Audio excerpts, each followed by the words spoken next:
当天晚上，我们在小区外的监控录像里边还拍到了这个。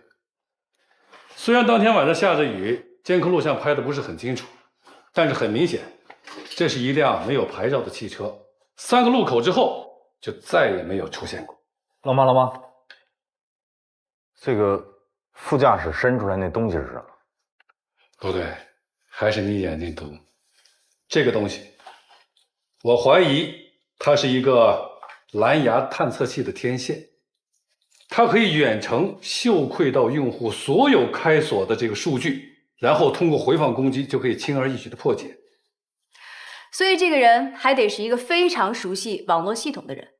现在这惯偷都有黑客的技能了，你可以这么理解。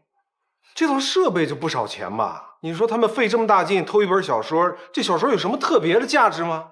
关于这本小说的价格，我询问了贾金岩的这个出版发行商。据这个发行商给我介绍，贾金岩以前的小说有很好的市场回馈，再加上他用打字机打印的这个特殊方法，这个出版发行商还把他的小说投了保。你们知道他的保单金额是多少吗？1000万。我去，天哪！哎，现在你们初步的怀疑对象是什么？有盗版商、竞争平台，还有他们的这些热情的粉丝，都是潜在的利益获得者。当然了，面对这么大的金额，我们也不能排除他们有监守自盗的可能性。那他这样做可就是涉嫌欺诈了。他是有点神经质，但人家怎么说也是个作家，这点基本常识不能没有吧？行了，先按照正常办案流程走。哎，罗队，上午我排查过一个人，他是他们圈的大混子，谁都认识。以前我办过他，他跟我说了个情况。还真有个奇怪的事儿，道上有一同行不见了，3、4天都没露影。叫什么名字？大名叫石磊，外号石头。石磊，小心楼梯啊！石磊啊，租我这个地方有一段时间了。他呀，老喝酒，天天晚上喝醉了回来，我就住在他楼下，吵得我呀根本就睡不着。哎，小心啊！就这儿了，到了。这2天突然就没动静了。石磊，石磊，哎，警察同志，他该不会是犯了什么事吧？没事，我们就是找他了解一下情况。这是搜查令，您看一下。不用，你们先进去看，我去给你们拿2瓶水啊。好，马上回来。谢谢您啊。不客气。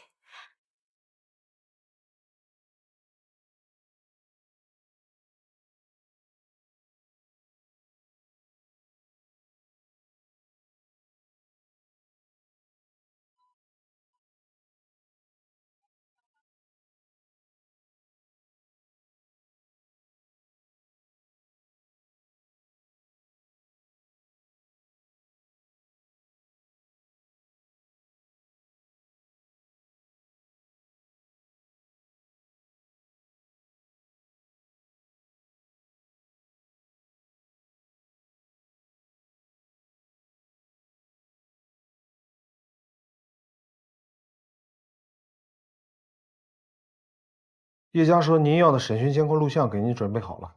好，一会儿回局里看。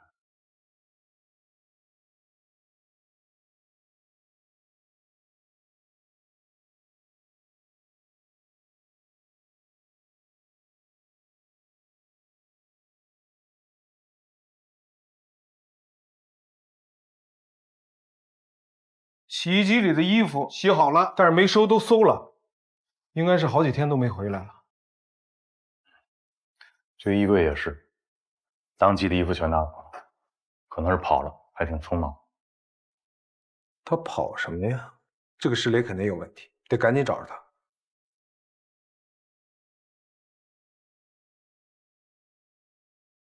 双儿，哎，罗队，你看新闻了吗？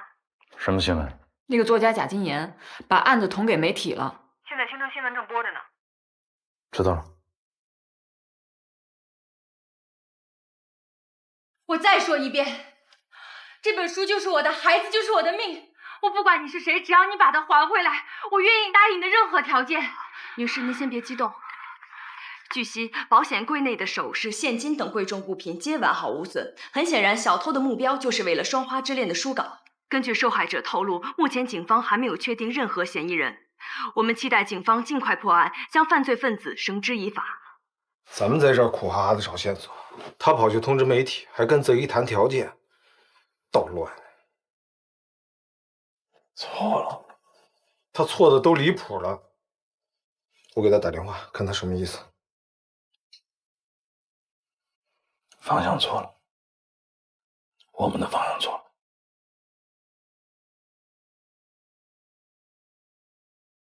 不是书稿。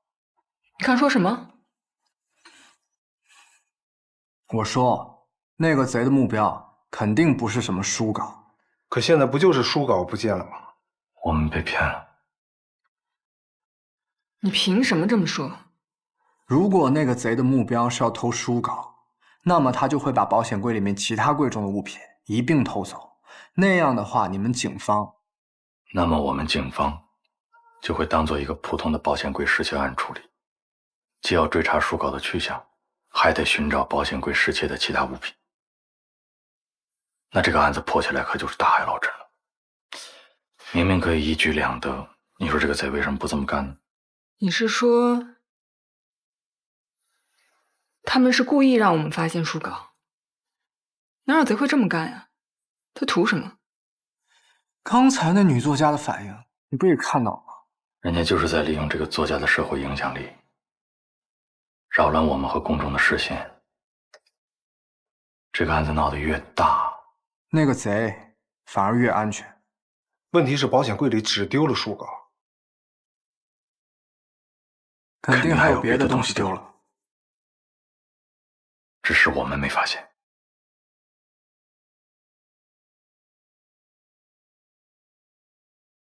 我发现你对犯罪嫌疑人的心理还挺了解的。嗨，我也是瞎分析的，也不一定准。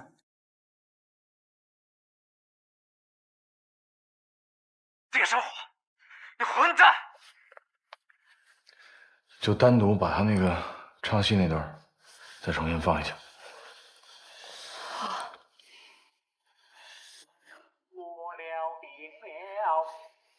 唱的时候复印好了。静音循环。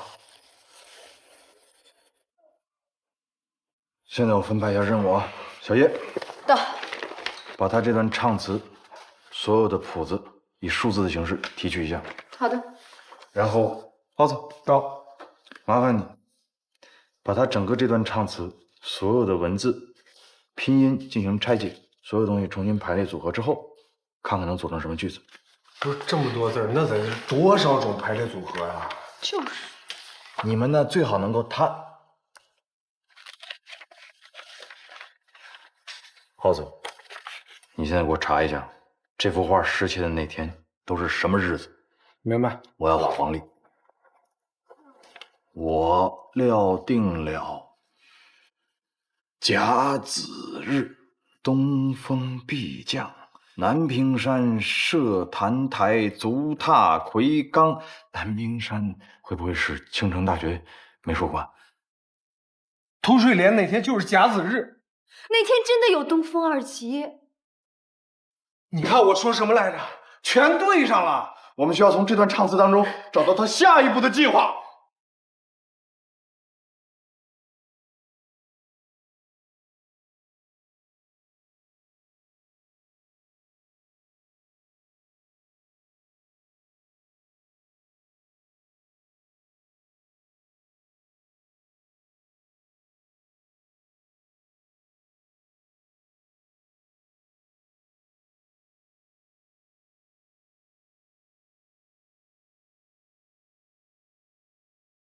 我料定了甲子日，东风必降。南屏山设坛台，足踏魁罡。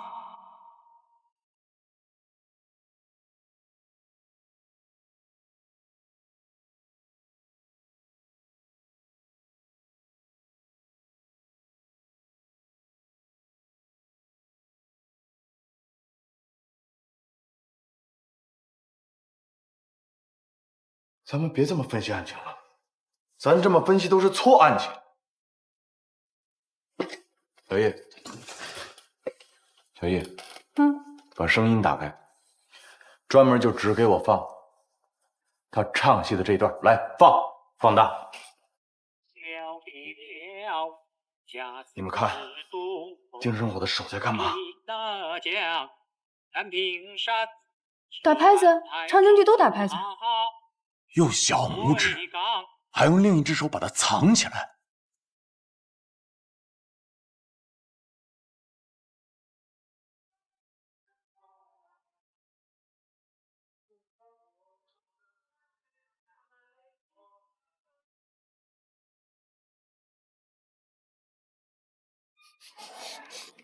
爸爸，好香啊！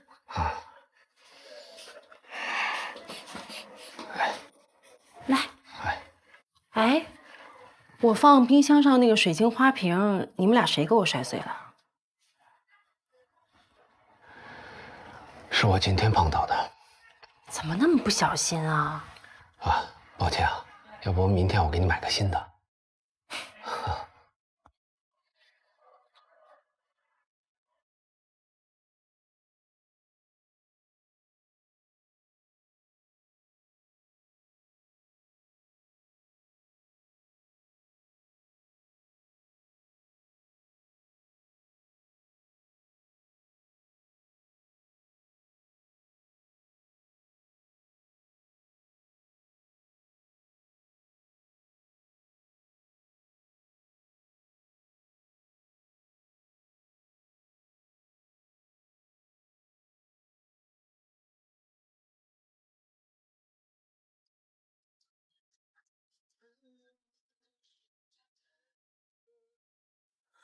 罗队，通过线人，我们抓到石磊了。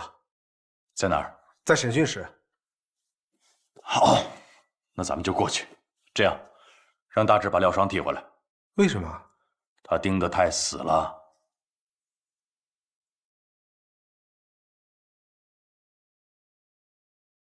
喂，浩本，什么事儿？这么着急？好，我马上到。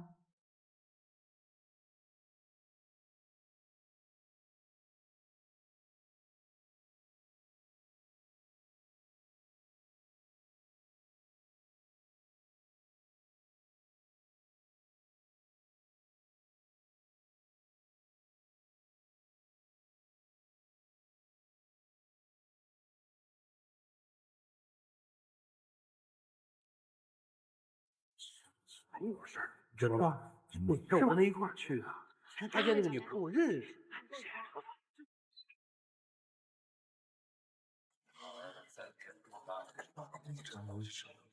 啊，是呀，那后面这里多少钱？罗队，庄人家动了。明白。我可不是主谋啊，我是被逼的。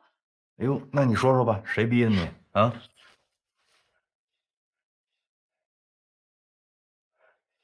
小母，我坦白，大概是4、5天前的事儿。那天我搂了个肥活，本想着晚上找个好点的地方喝一顿，结果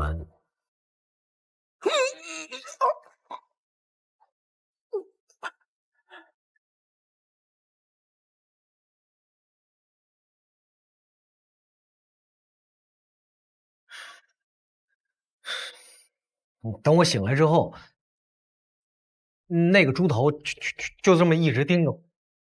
什么东西？啊，口误，猪头面具啊，就那个变态自始至终都带着那个玩意儿，挺邪乎的，真的。啊，你没看见他正脸？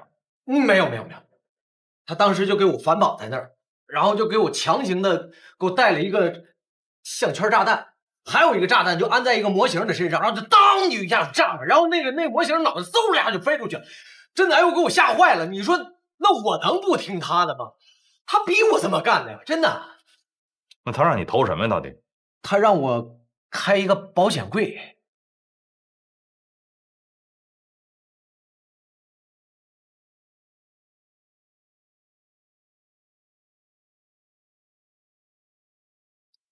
书稿呢？书稿他让我放在东方时代小区储物柜里了。你在保险柜里不止拿了手稿吧？老实交代。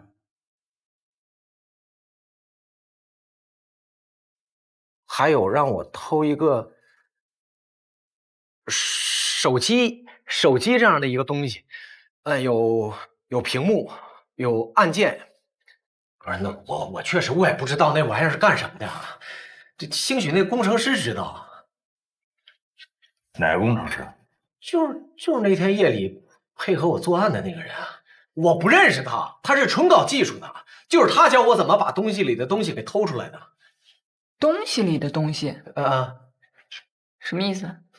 哎呀，就是类似于复制银行卡一样，有个复制器一样的东西，然后他叫我把东西里的东西复制一份，珠宝、钱他们都不要，然后就让我去偷一个不知道干嘛的东西，然后还给我安了一炸弹，这里边肯定有大事啊！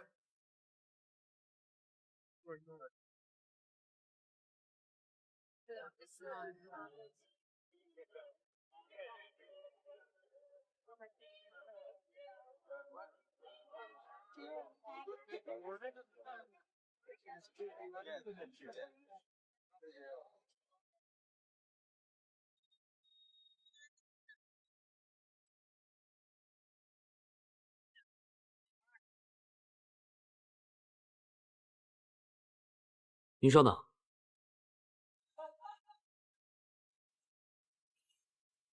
啊，您扫这儿。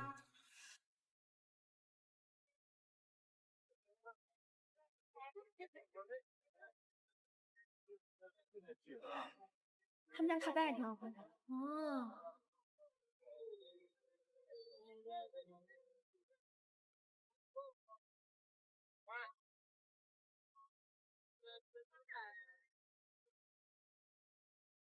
喂，陆队。哎，大志，有情况吗？你那儿？没有啊。庄文杰离开医院之后，就进了一家便利店，买了一堆零食和一杯奶茶就往回走了。我问的是他有没有接触过什么可疑的人？绝对没有。啊，对，便利店收银员算吗？你是不是脑子进水了？你让人发现了吧？不可能！追踪我虽然干不过耗子，但怎么也不能让一大学生给我识破了呀。医院离便利店有多远？3个街口，1个红绿灯，差不多2公里。大志啊，医院在繁华区，你能告诉我他要买什么零食要跑到2公里外去买吗？可陆队，别了，赶紧的盯着，有什么情况赶紧跟我说。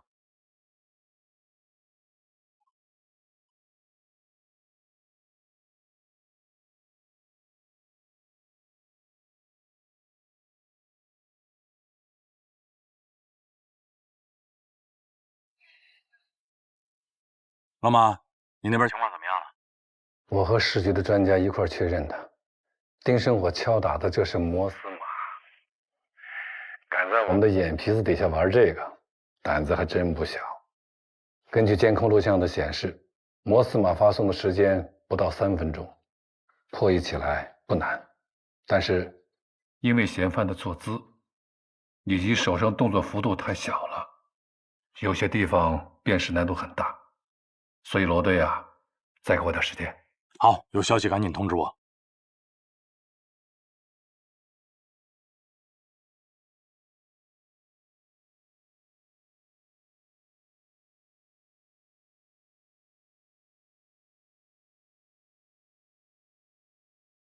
您拨叫的号码暂时无人接听。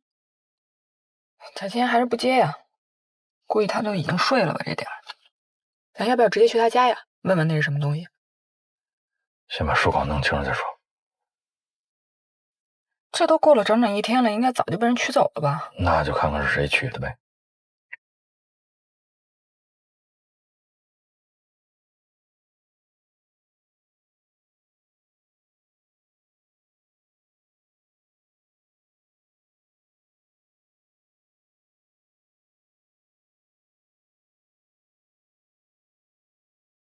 2位是刑警队的同志吧？啊，等你们半天了。您好，您好。辛苦辛苦辛苦。备用钥匙我已经拿到了，在那儿了。来，就这个。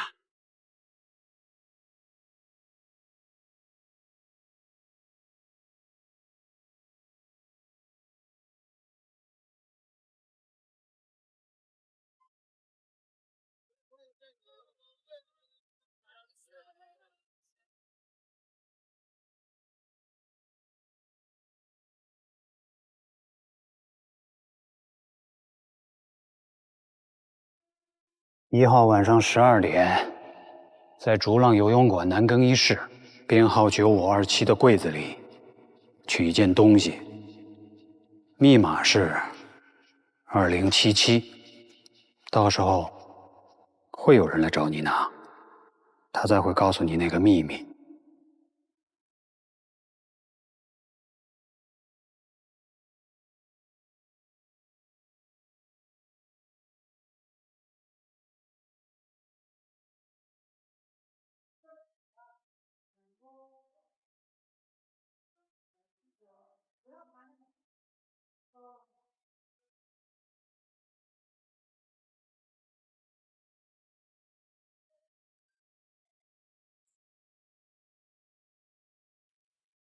你好，有什么需要？我能打个电话吗？哦，好。谢谢。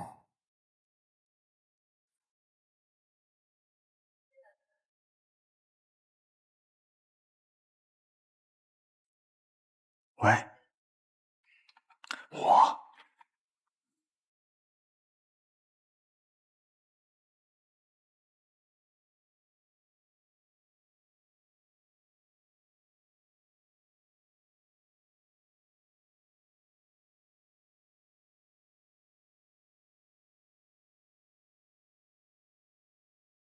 哎，陆队，刚才庄文杰向外边打了一个电话，说什么？我问了，护士也没听清，但已经通知他们总机在查了。哦，有消息马上告诉我。明白。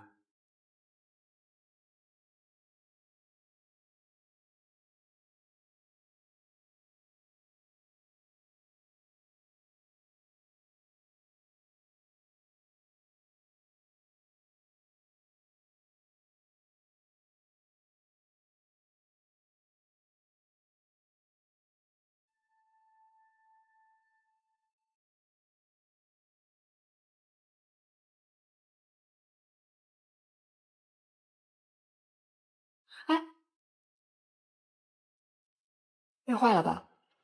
不累，不累的。怎么着？有情况吗？昨天晚上庄……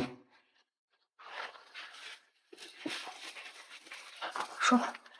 昨天晚上庄文杰不是给他同学孙志坚打了个电话吗？那胖子早上就来了，还拖了一个行李箱，也不知道里边装的是什么。要不你进去问问？我怎么问啊？人家又不是嫌疑犯。是啊。那这么着，我先在这观察着，你赶紧回去休息。哎，行。哎，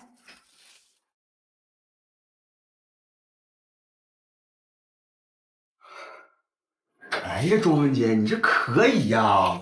哎，这视野不错不错。哟，这同学也来了，那这早餐就不知道够不够了啊？哦，没事，我吃过了。还有啥？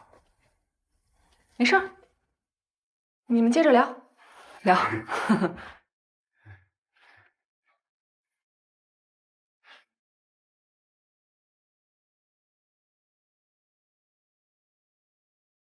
刚才光让你吃了，我都没吃饱。哎，这小姐姐是谁呀？警察。警察来这儿干嘛呀？来照顾我。警察来这儿专门照顾你。有什么问题吗？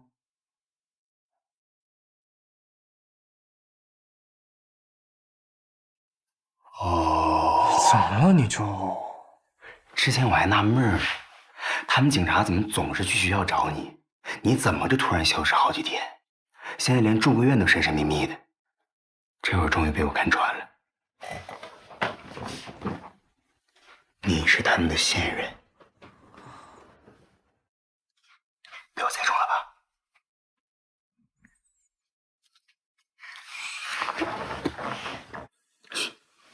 放心，打死我都不说，林志远我都不告诉他啊。哎，不过你干嘛让我把这箱子拿这儿来呀？死神死神的，装的啥呀？锁着不让我看。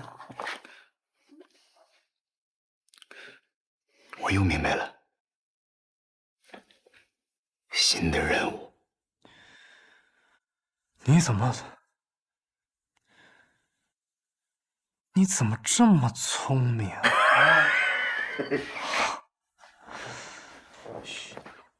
哎，胖子，你说你一大早为了我的事儿折腾到现在，累不累？累。要不去床上躺会儿？方便吗？没事，咱俩什么关系？哎，你了解我，你这箱子太沉了，我这胳膊都酸了。来，小庄，给哥捏捏。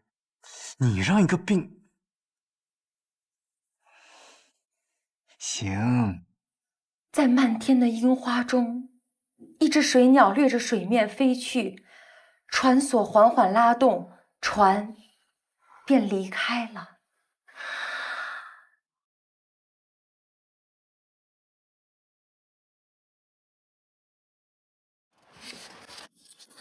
挺好的，现在没缺液吧？都在，谢谢你们，谢谢谢谢，我又活过来了。我快听死了。那个，你冷静哈。那个，我还有点事儿得问你。啊，您说。保险柜，就是你们家这个，里边除了这些还有那些之外啊，是不是还有一样东西，长得跟手机一样，黑色的，有屏幕有按键？是有这个东西啊。不过你说的这个是我老公的，他没有被偷啊，我看着他还拿着去上班了。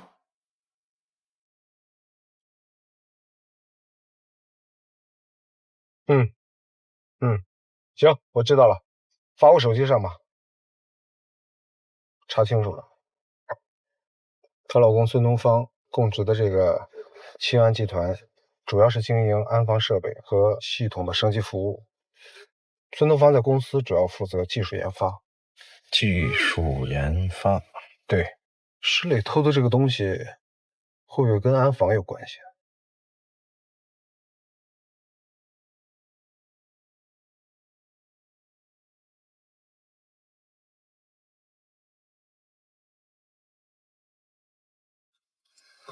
胖子，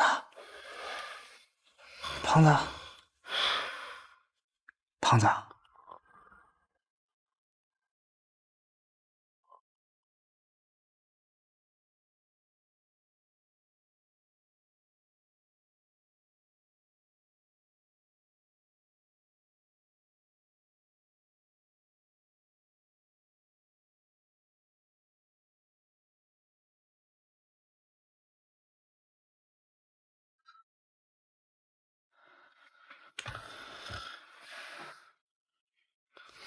别动，鸡腿都是我的，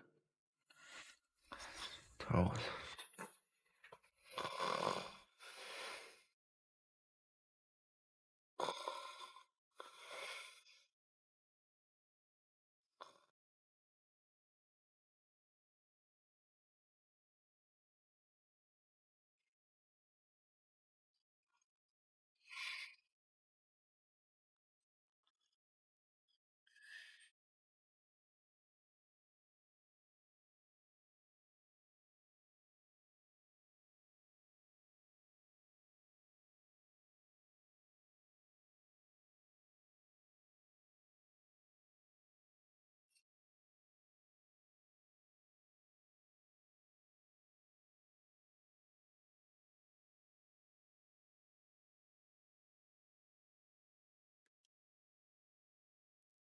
我不管你过去经历了什么，也不管别人怎么评价你，我认你这个人，我愿意交你这个朋友。咱俩可是好朋友啊，有事别瞒着我。文杰，庄文杰。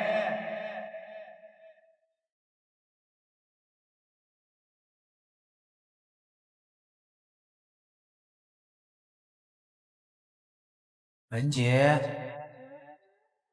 文杰，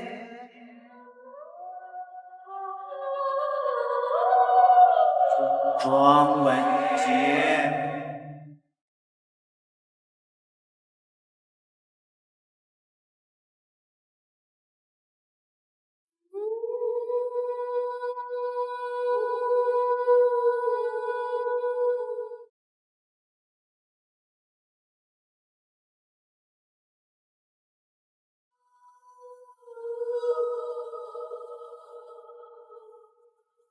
装备都带来了，你还犹豫什么？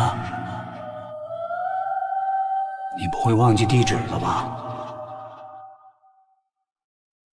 时间可不等人。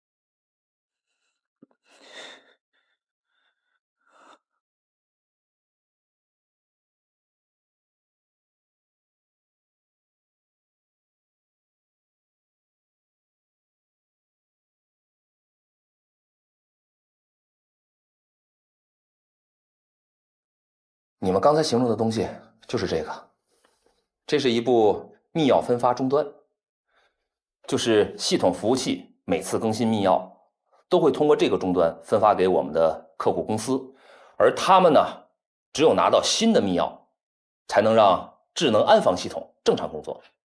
就像银行登录账号要用的 U 盾一样。那可以这么理解。不是，这东西这么重要，你为什么放家里啊？我们这么大的一个公司，遭到网络攻击那是常有的事情，而且时间并不固定啊。为了应对这种应急情况，我只能把它随身携带了。出门我就会有公司的专车接送，回到家里呢，我会把它锁进我的保险柜里，非常安全。问题你们家保险柜都失窃了，你就一点怀疑都没有？是，当时我的确吓了一跳，但是其他财物都没有丢失啊。那个贼就是奔着我太太的书稿去的呀。这是一个专业设备，一般人看到之后都不知道它是干什么的。况且这个设备一直在我手上，没有被偷啊，而且我都检查过了，没有被盗痕迹。我们现在有充分的理由怀疑，盗贼运用技术手段复制了里面所有的信息。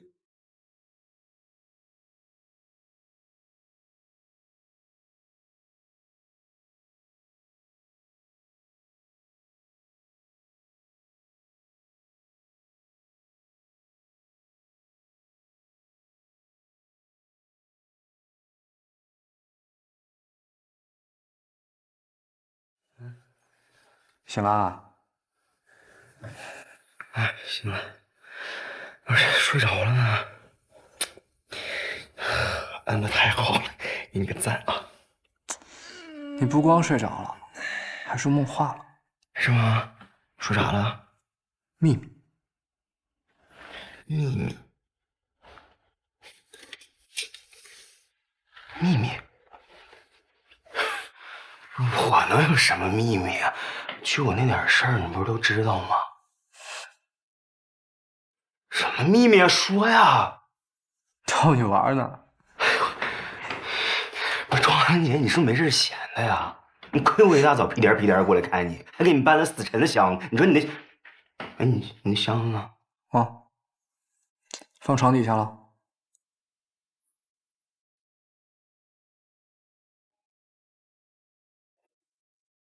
今天感觉怎么样？挺好的。躺下，给你检查检查。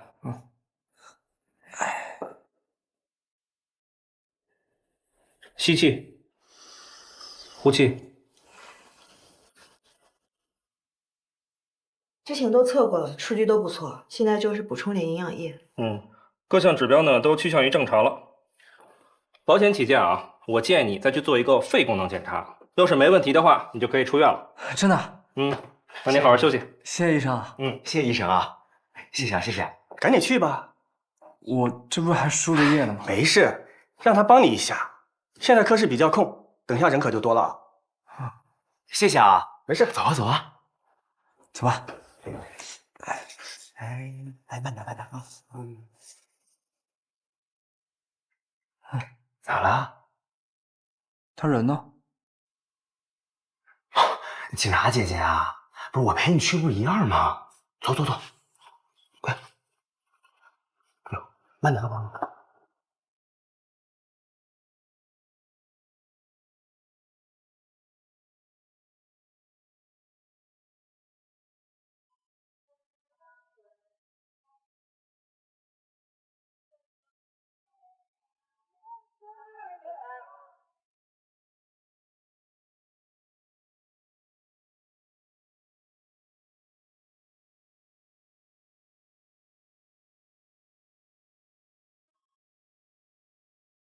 请43号往看一下啊。到1号诊室就诊。坐，来，坐这儿，文杰。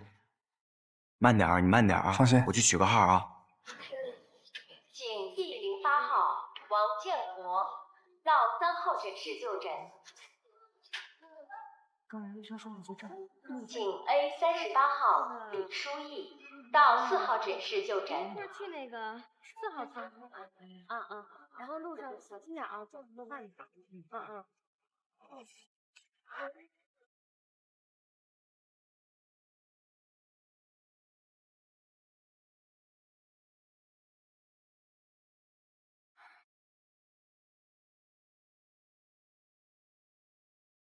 哎，文姐，咱们前面有50多个人排队，不是说这会儿人少吗？这，没事，让他帮你一下。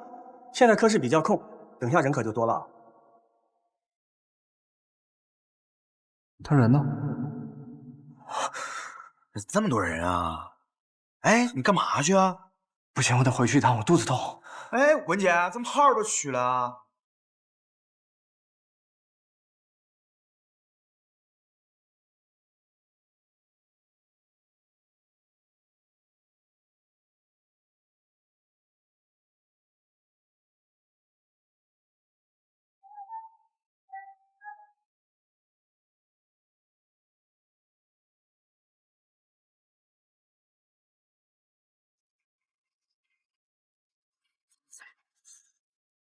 哎呦，哥，你慢点，你着什么急呀你？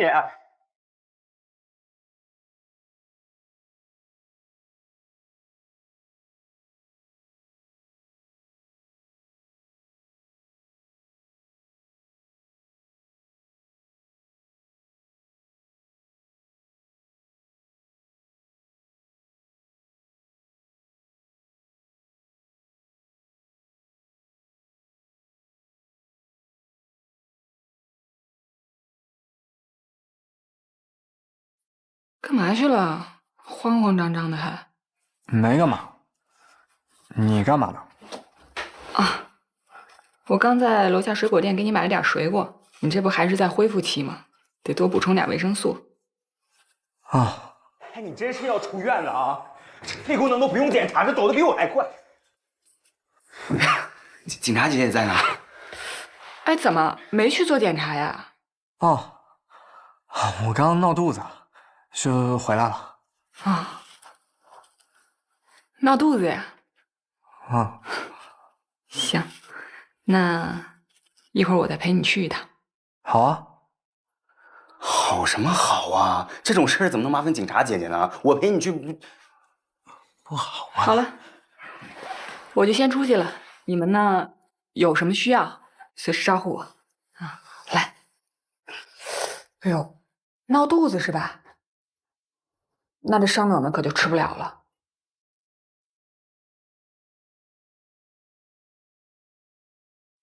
不是着急吗？赶紧去吧。哎，杆儿要不要？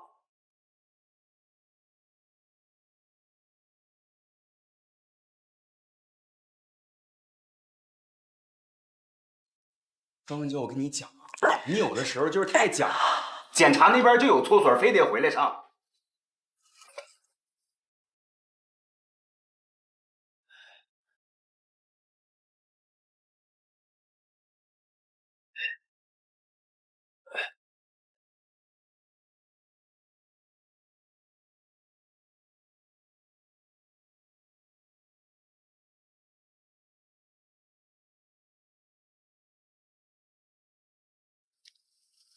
被盗的物品是一个密钥终端，通俗的讲就是一个密钥的分发器。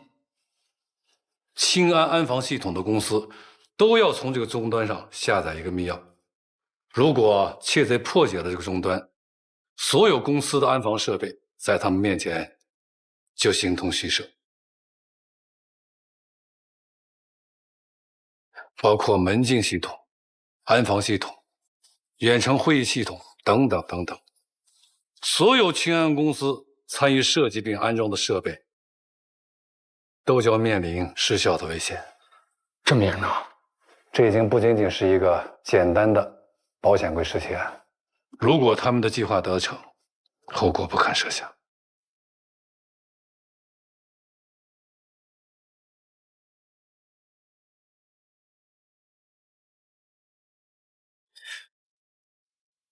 跟清安合作的公司有多少家？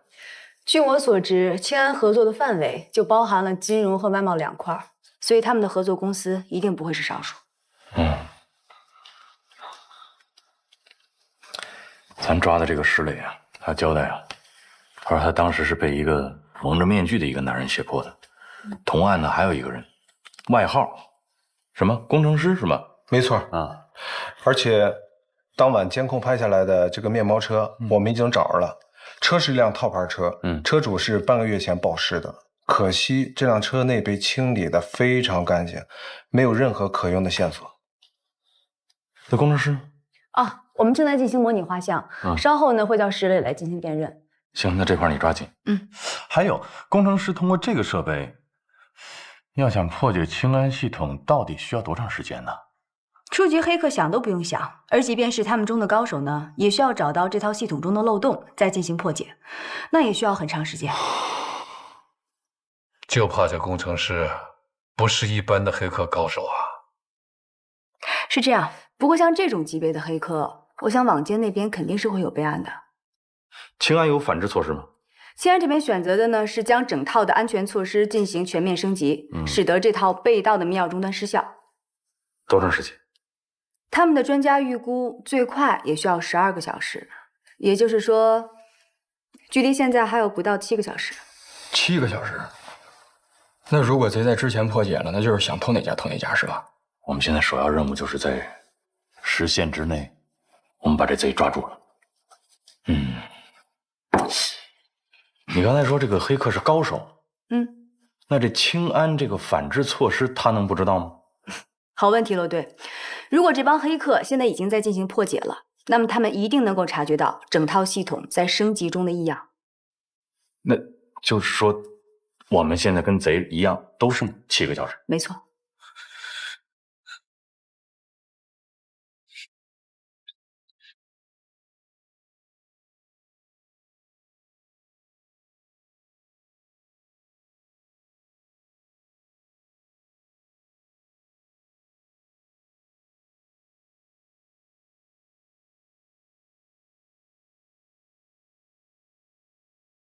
时间剩的不多了，这样咱们2条腿走路。小叶，黑客工程师这条线，我建议还是多从这个攻击路径溯源一下他的位置。好，也请网监多使使劲儿。大志，你找一下清安的负责人，让他们给我们提供一个尽量详尽的客户资料。我们必须得在这个升级完成之前，咱得知道说这帮贼最想对哪家企业先下手。这么大费周章的目标，肯定不简单。哎，怎么样？都检查过了，胖头孙带来那行李箱里就放了几本书，还有几件换洗的衣服。一个旅行箱就装这么点东西？我这也纳闷呢。不过病房我也全都检查过了，没发现什么异常。那小胖子呢？你说那孙志坚，更别提了。你跟他说什么，他都能跟你嘻嘻哈哈的，跟庞大志似的，一点正形都没有。罗队，你说我接下来该怎么办？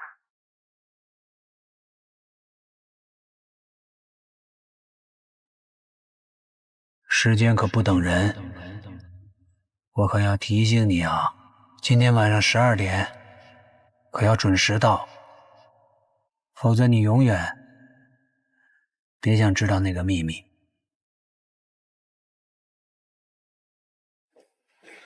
庄姐，我明白了。你没走啊？那个警察小姐姐总是在门口走来走去，还时不时瞄你，她是不是看上你了？什么乱七八糟的！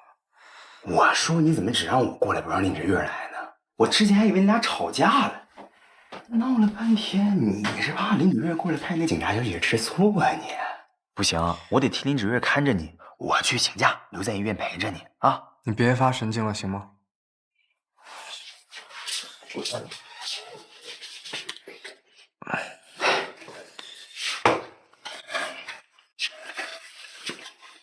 都这么久了，林芷月对你什么心思你还不知道吗？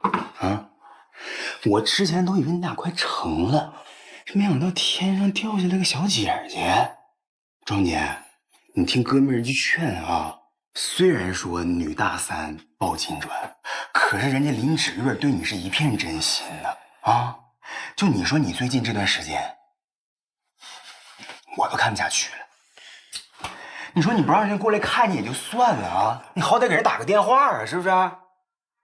行了，你别管我了，行吗？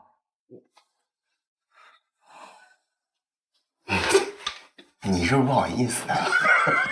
我可以帮你啊，对吧？我给他打。你把手机放下来。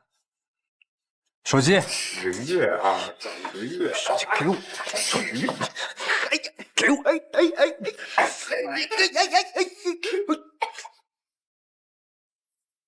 干什么呢你俩？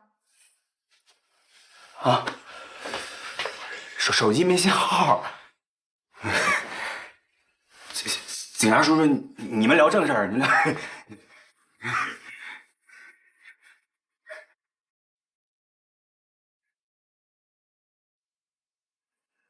您怎么又来了，罗队？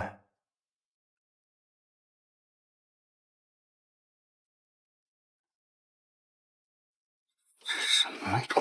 哎，这是什么信号啊？这点信号没？你一点。叫孙志坚。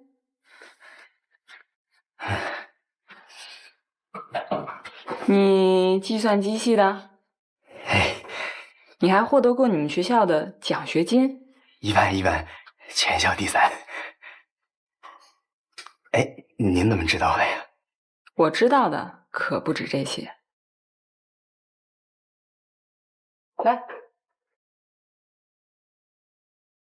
咱俩聊聊。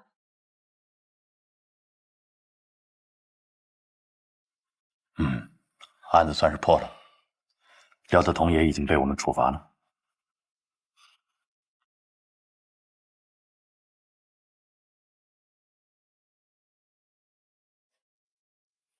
局里这边取证的工作一结束，第一时间就给你取出来了。你先看看有没有什么问题。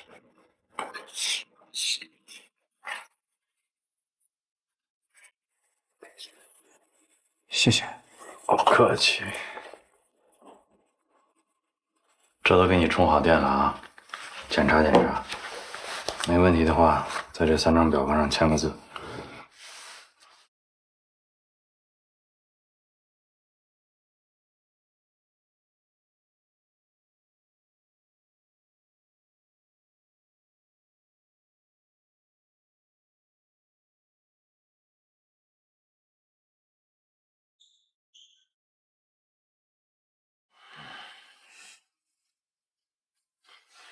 罗队，你还有事儿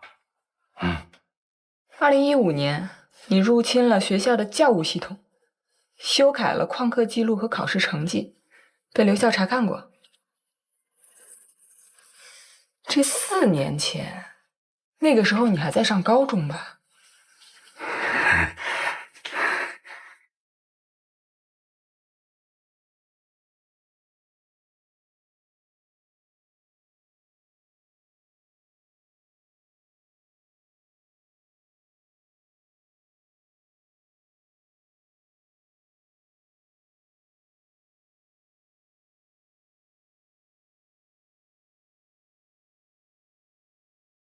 我同事说，你看了贾金岩的新闻之后，第一时间就判断出来，人家偷的可能不仅仅是贾金岩的书稿，是吗？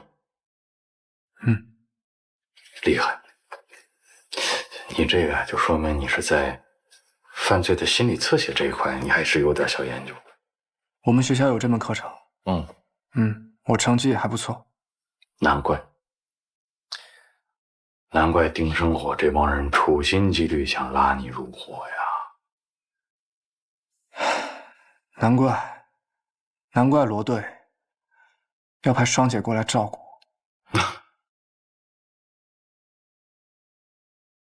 他就让我来照顾他，有些事儿吧，你女生真的不方便。我骗您干嘛呀？有什么不方便的？他又不是不能自理。他手不受伤了吗？洗澡不方便，我可以帮他忙啊。这个您就不行吧？我行。那你干嘛带个大行李箱来呀？大箱子。哎，警察姐姐，瞧您问呢！你洗完澡，你是不是得换身干净衣服？干净衣服我怎么给他带过来？我肯定装箱子里啊，对吧？箱子打开过。我特别希望你能够知道我的苦心。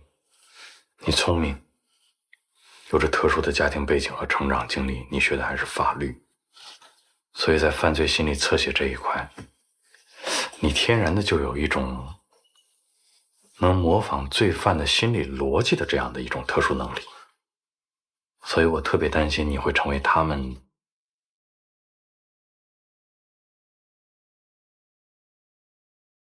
我希望你能成为我们中的一员。你们？警察？你不想当警察吗？我说以后。我从来没想过。那你现在就可以想一想。